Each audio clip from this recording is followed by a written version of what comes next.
Hi, I'm Ashley Walker. And I'm Stephen Walker, and this is Word on the Street.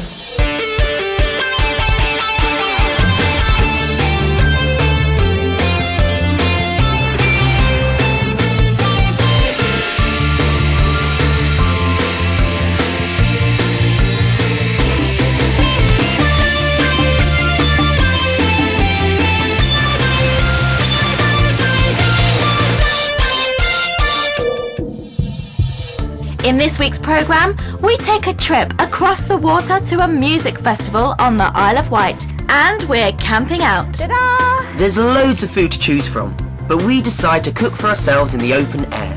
What could be better than a healthy meal cooked on an open fire? And we discover what makes a classic car, and what we'll be driving in the future. Hi and welcome to the programme. You never know what the weather's going to be like in this country. That's why a lot of people go abroad for their holidays. But Stephen, there are some things in the UK that you can't see anywhere else. And anyway, a bit of rain never hurt anybody. I suppose so. You just need to be prepared. And being prepared is useful if you're looking to improve your English. Hopefully this programme can help you along the way. And don't forget, you can follow each programme on our website. The address is on the screen. This week, me and Stephen packed our bags and took the ferry to a festival, along with thousands of others.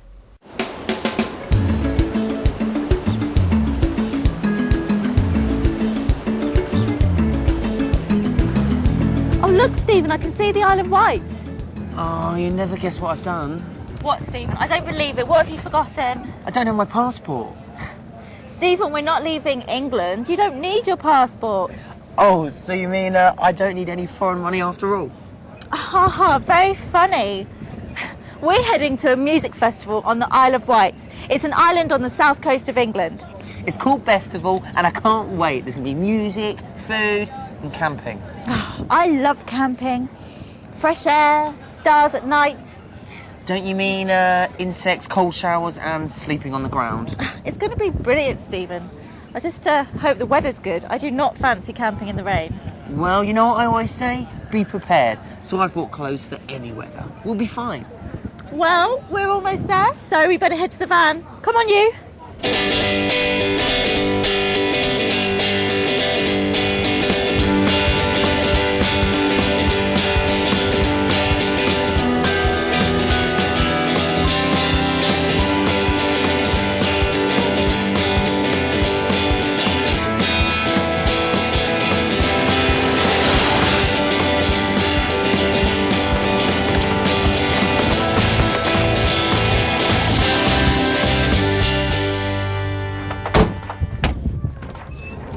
I'm so glad we borrowed a camper van. It's cool, isn't it? Very retro. I know. There aren't too many of these vans still around. This one's nearly 40 years old. Oh, so just a bit older than you then? Ha ha. Come on, I want to have a look around the festival. Okay, well, I saw some interesting stalls over there. Oh, I want to go to the main stage. I want to see some live music.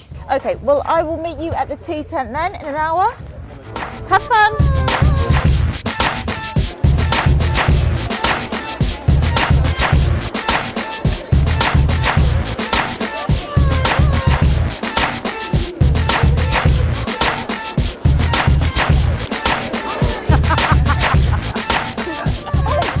Hey, you scared me there. You guys look great. What have you come as? The caterpillar from Alice in Wonderland. Oh, wow. I've noticed a lot of people in fancy dress actually. What's going on? Oh, it's at this festival every year everybody gets dressed up, and the theme this year is fantasy. So what does fantasy mean? Fantasy means anything from outer space to Alice in Wonderland. Well, I must say you guys look amazing. I'll have to remember that one for next year. Have a nice festival, guys.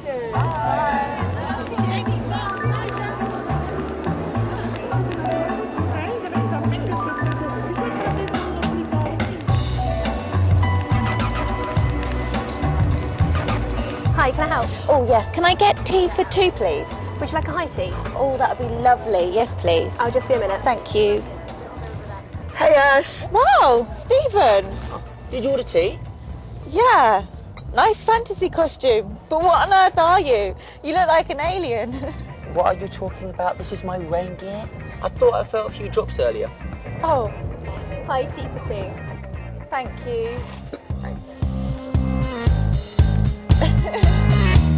Here.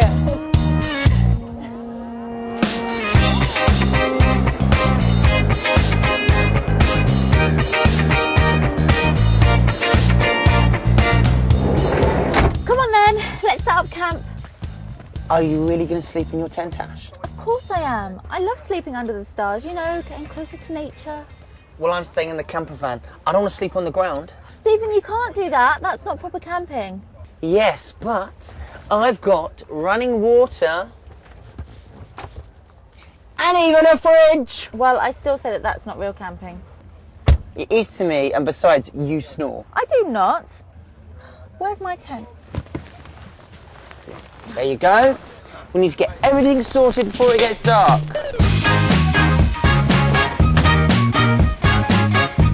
Right, that's me done. Do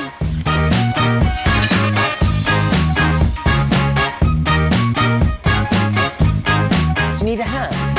I think there's another pole or something somewhere.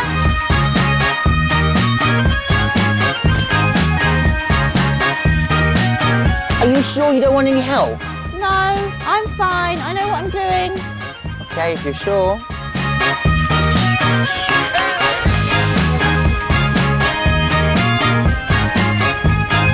I think I've sorted it. Ta-da!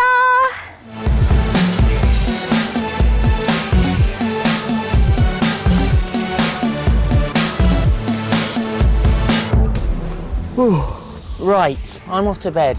See you in the morning. Okay, night. Night.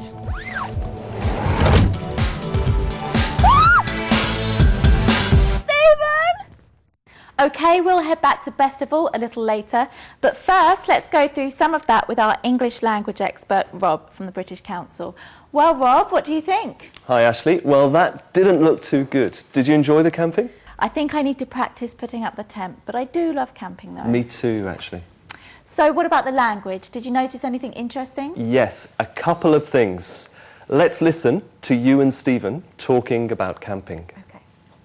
Are you really going to sleep in your tent, Ash? Of course I am. I love sleeping under the stars, you know, getting closer to nature.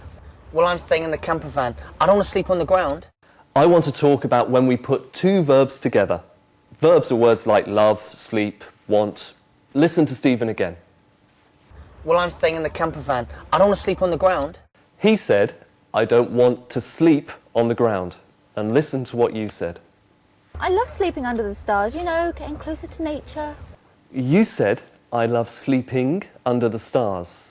So what's the difference between what you said and what Stephen said? Well, I said I love sleeping, and he said I don't want to sleep.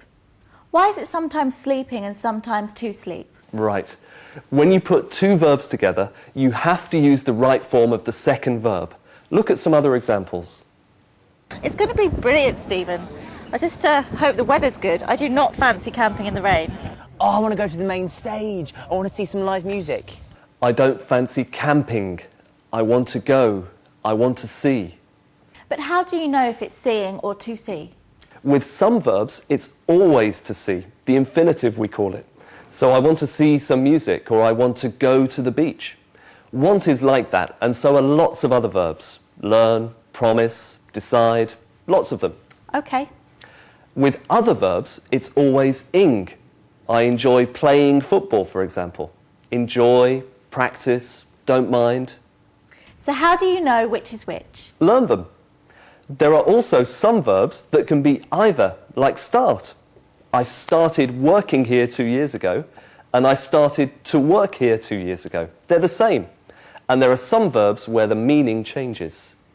It all sounds a bit complicated. It's not really. My advice to people who are learning is to make a note of what you hear or read to help you remember. So, after watching you and Stephen, people could write down in their notebooks, I love sleeping under the stars and I want to see some live music. Just look out for the verbs together and what form they are. Well, Rob, I've enjoyed talking to you. Thank you very much. And now it's time for our weekly quiz, Streetwise.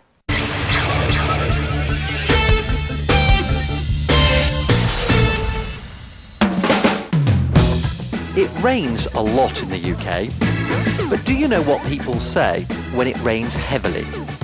Do they say it's pouring, it's raining cats and dogs, or it's drizzling?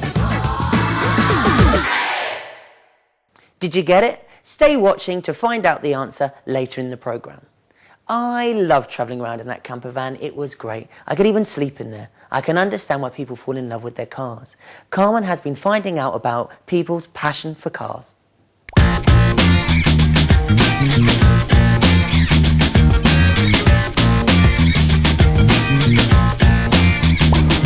There are almost 200 classic cars here at the National Motor Museum at Bewley in Hampshire, including 1930s motors to modern-day races.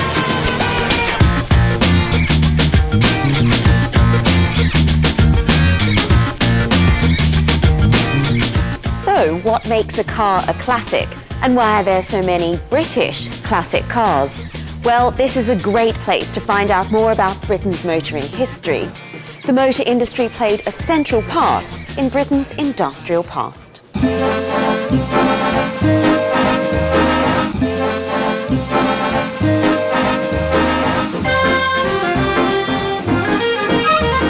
Bentleys, Aston Martins and Rolls-Royces like this one are just some of the classic cars to have been built in the UK. Hi, Stephen. Hi, Carmen. Stephen Vokins is a classic car expert. He works at the museum and sometimes gets to drive these cars. What a great job you have. It is a great, great job. So tell me about this car.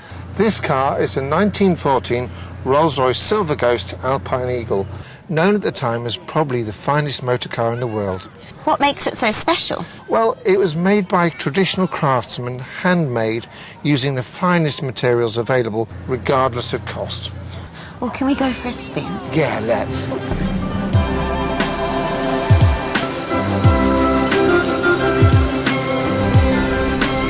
For many years, only the rich could afford a motor car. Then, manufacturers found cheaper ways of making cars. Motoring broke through the class barrier. Mass motoring was here for good. Britain is where much of motoring started. Famous car manufacturers like Rover, Austin and Morris made some of the best cars of the period. There were cars for driving trips in the country, for families, and sporty two-seaters.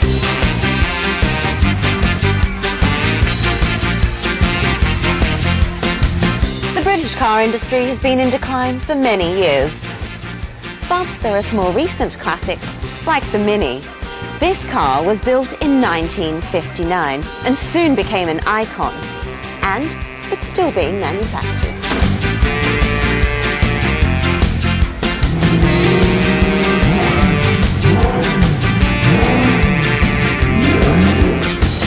Cars are a popular hobby in the UK. Motor enthusiasts can belong to owners' clubs or take part in motor shows like the supercar event here at Bewley. For some, these motors are dream cars. But is there a future for these petrol-guzzling classics? People are beginning to think about more eco-friendly cars. The Citroën Evi is the UK's first four-seater, all-electric, ready-to-buy car. And Rachel Osborne is a proud owner. I bought an electric car because I wanted to help the environment. There's less pollution, there's no petrol, there's no fumes. I also wanted to save money. I don't have to pay for petrol, I don't have to pay for road tax, and I get free parking around town.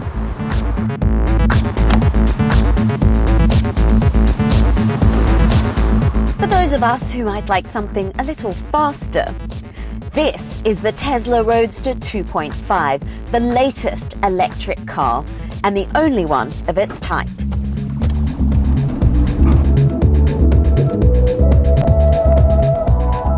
It can do an amazing 0 to 100 kilometers an hour in 3.7 seconds and can travel on a full battery for 340 kilometers.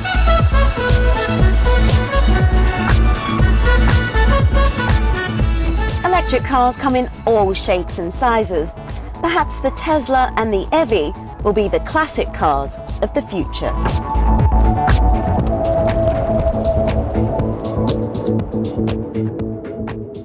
If you would like any more help with the language you just heard there, you can go to our website. The address is on the screen. You're watching Word on the Street. Still to come in the programme, I need coffee.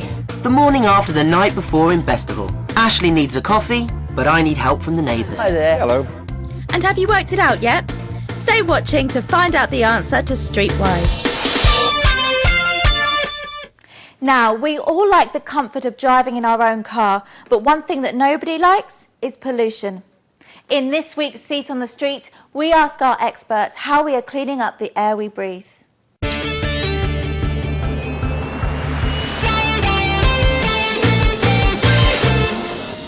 Welcome to Seat on the Street. Hello. Please identify yourself.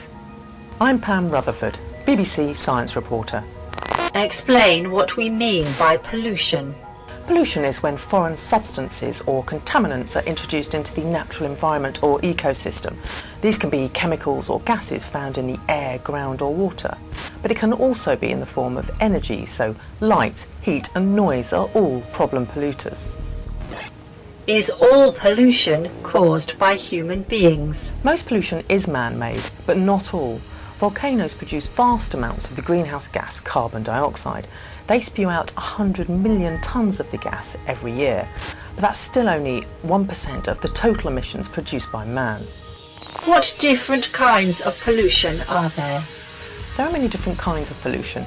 Air pollution from cars is the one you most commonly think of, but farming and industry can also cause water pollution, where their waste products end up in rivers and waterways.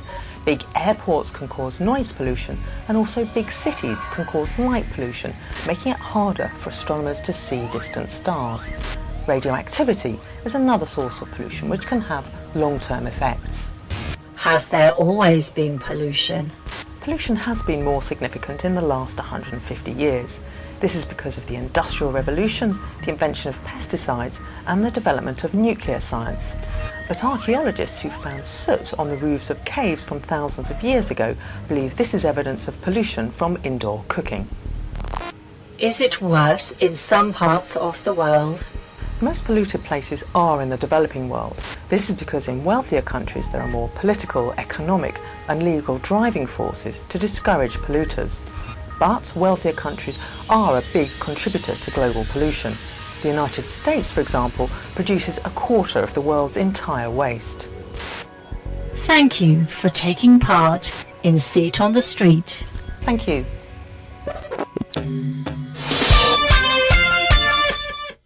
Okay, let's go back to the Isle of Wight and see how me and Ashley got on.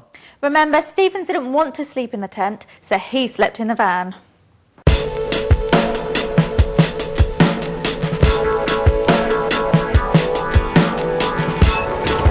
Morning, Ashley.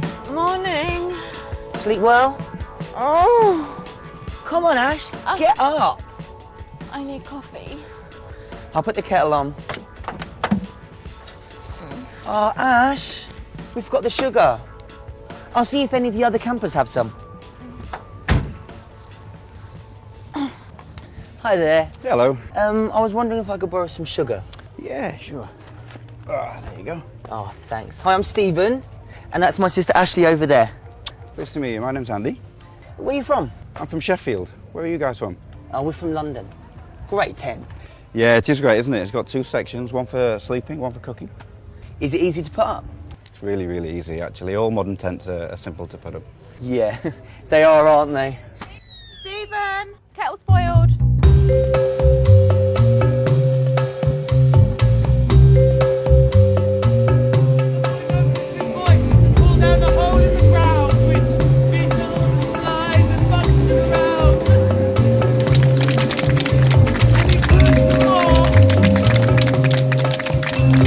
Excuse me, when's your next show? In an hour.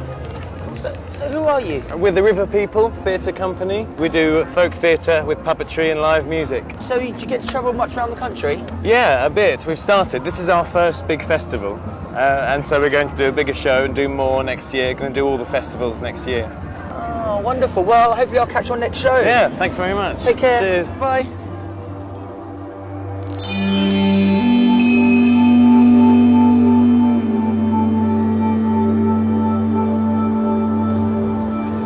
Look, Ashley, yoga class. Let's join in. It might be a bit advanced for you. I'll be fine. Just watch me. If you're sure.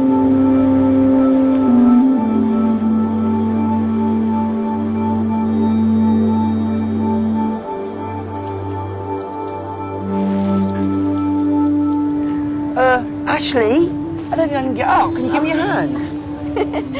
Come on, you. I think you need a bit more practice. What do you mean? I'm a natural. Yeah, I'm starving. I think it's time for something to eat. Yeah. Let's go and have a barbecue back at the campsite. Great idea.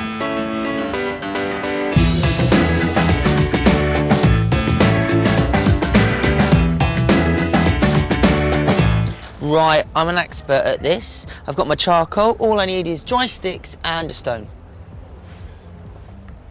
How about some matches? That's cheating. But I'm really hungry. Okay. Here you go. Do you have any bread? No. I'll have to go and get some. Great.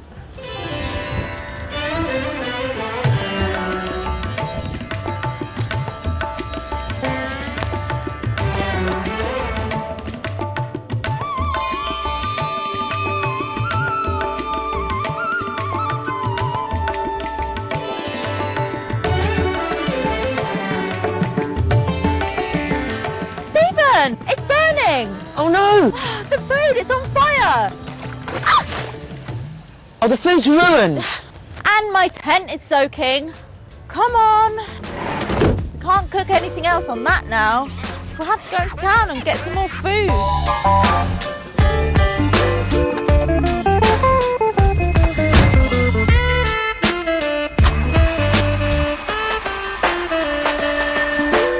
Stephen, it won't start. What are we going to do? We're stranded.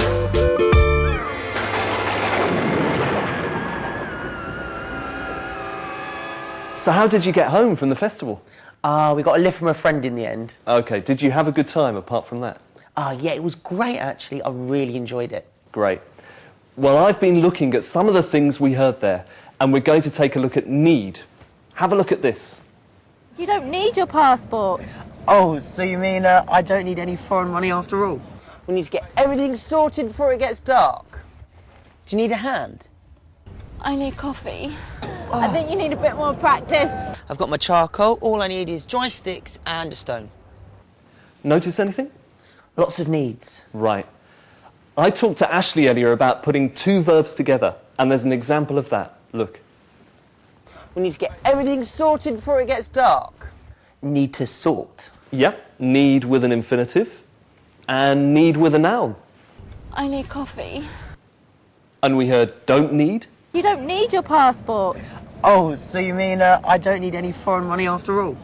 Don't need is interesting, actually. If I say to you, you don't need your passport or you don't need to wear a tie, it means you can bring your passport if you want to, or you can wear a tie, but you don't need to.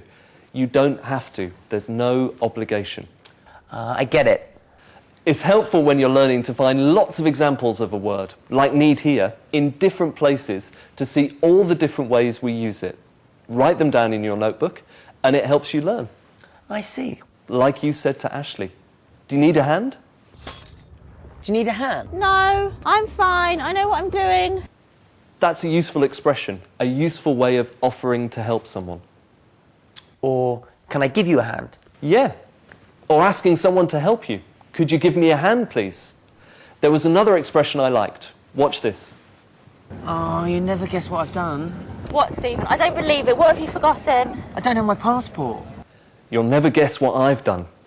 I think we use that quite often when we have something exciting to tell our friends. You'll never guess who I saw in town today, or you'll never guess what John told me yesterday. Yeah, I say that. And you'll never guess what, Rob. We're running out of time. Thanks for that. We've just got time to find out the answer to this week's Streetwise. It rains a lot in the UK, but do you know what people say when it rains heavily? Do they say it's pouring, it's raining cats and dogs, or it's drizzling?